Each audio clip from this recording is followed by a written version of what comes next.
Hey there, and welcome back to the channel. Product management is one of the most fun, dynamic jobs that I know of. Some days you're imagining a better future for humans and technology and writing it into existence. Some days you're methodically driving decision-making based in logic and structure and critical thinking.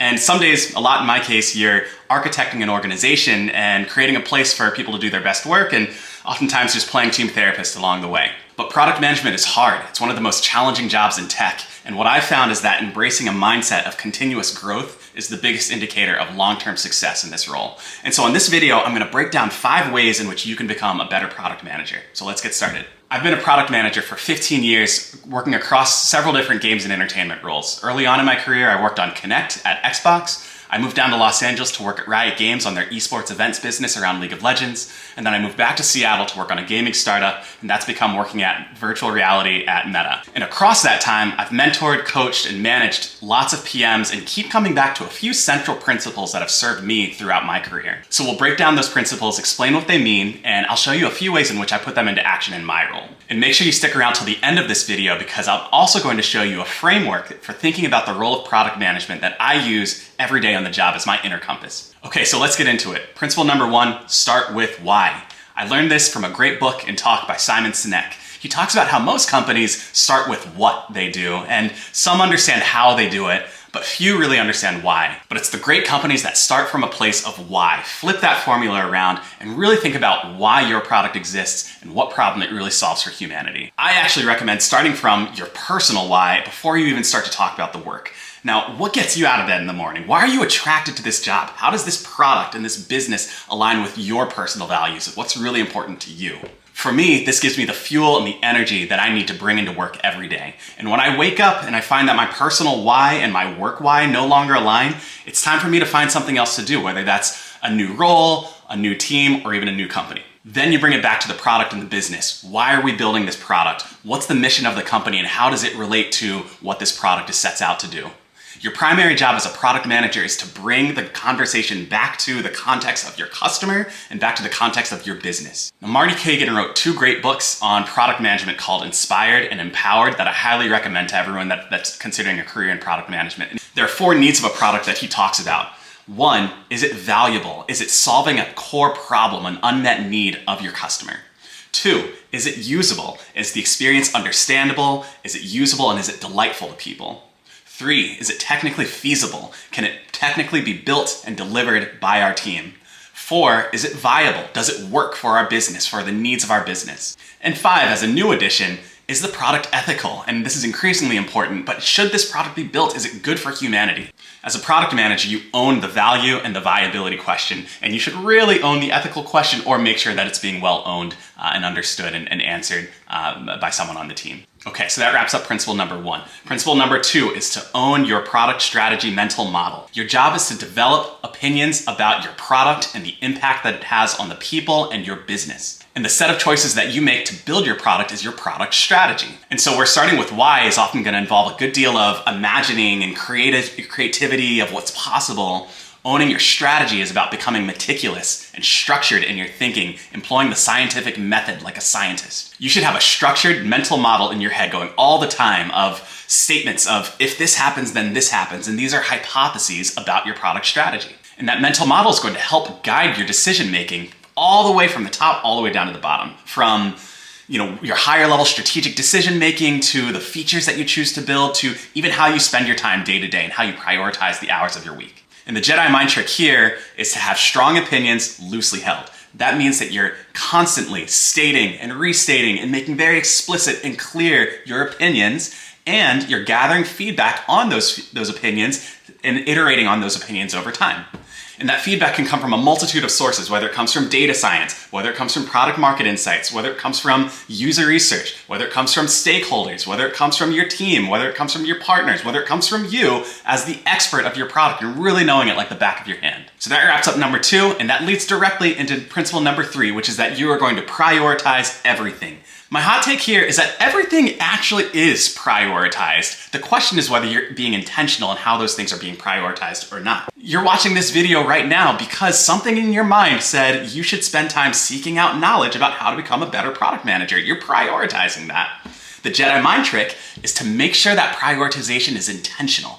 And it's based in the framing that your product strategy has built up around how you should direct your choices. And so my exercise, my challenge for you is to actually start to see everything in your life, from your job to your personal life, as the result of your priorities. On the job, that means that you have a handful of product requirements documents that you might need to write. Why are you choosing the particular feature to start with? That's the result of something that of your priorities. Something in your head is telling you to prioritize that. Why is that a priority? Make that explicit. You start a spreadsheet to capture the projects in your upcoming roadmap for the next half.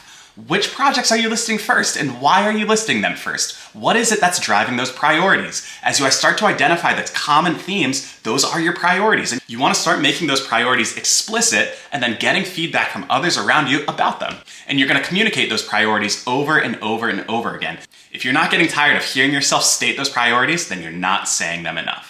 Okay, so switching gears a bit, the fourth tip is to make other people win. And I don't want to get preachy here, but I've had some ups and downs across my career, and one of the clearest lessons that I've learned is that I tend to win when I make the people around me win. Now look, I'm not the biggest basketball fan, but to use an analogy, you want to be the Steve Kerr of the PM game. You want to be dishing the ball out to others for them to make the wins. And it's super easy and tempting to think that you need to be the guy or the gal who's out in front, writing the product strategy with their name up top and on the stage at the product launch event in order to be successful. And if that's what success means to you, then more power to you. I'm not going to stop you. I won't stand in your way. But what I've seen is that the people who maintain an internal sense of success that's based on bringing out the superpowers in others around them tend to have careers that are sustainably successful. And so that means forming personal relationships with every member of your team, your partner teams, and your stakeholders. You're getting to know them, the person behind the video screen. You're understanding their goals and what they want to achieve in their careers. You want to align your goals so that you're speaking the same language,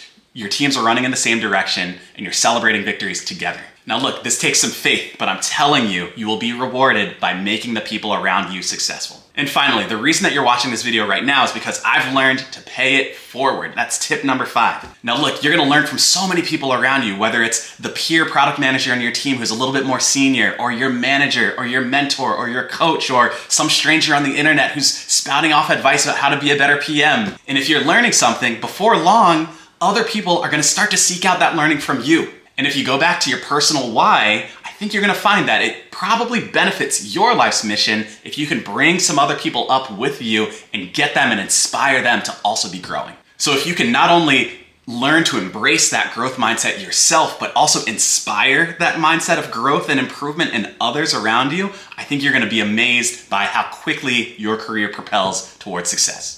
Okay, so those are the 5 tips, but earlier in the video I told you I was gonna share my framework for the product management role. And this video is getting long, so I'm gonna keep this short and then we'll plan to do a deeper dive in a future video. All right, so let's get into it. I call it the 3 Ps, and the 3 Ps stand for product, process, and people. Let's break each of those down. Product. As a product manager, you're responsible for developing and driving product direction. And that direction comes in the form of an inspiring product vision that's aligned with the business's broader higher level vision for the future. It comes from a product strategy, the integrated set of choices that you're making to build towards that vision.